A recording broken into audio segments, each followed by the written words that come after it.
Hi, I'm going to do a very quick worked example on why we have to horizontally summate individual demand curves and why we can't vertically summate. Okay? So let's say we have two consumers. We have consumer 1 and consumer 2. They both have the same demand function. P is equal to 10 minus Q. Okay? Individual 1 here, individual 2. I've drawn this up here. We can see it's the same curve twice. Yeah, pretty straightforward. It's dotted red line is one person's, green line is another's. Now let's say I decide to vertically summate this. I end up with a curve looking like this one on the right hand side here.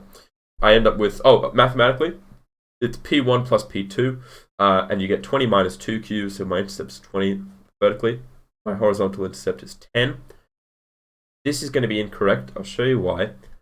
At a price of 15, I have quantity 1. Okay, let's say I have some positive quantity 1. I haven't done the math, but it's positive. Okay, it's clearly positive.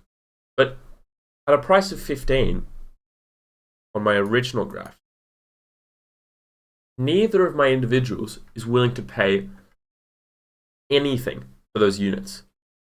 Okay, they actually, if we kind of extend this line out here, they're going to want some negative amount of the good. Okay, over here is negative, obviously. This is 0.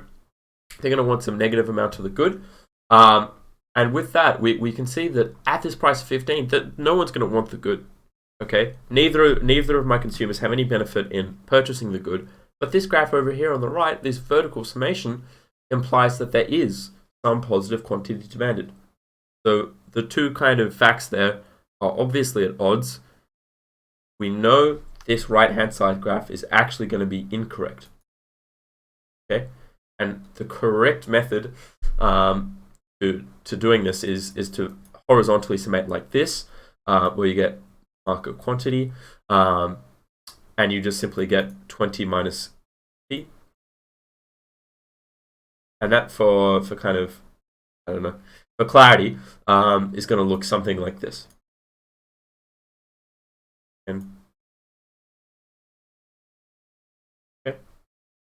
and obviously on this new graph, at a price of 15, no goods are demanded, and that kind of makes sense given those two individual curves.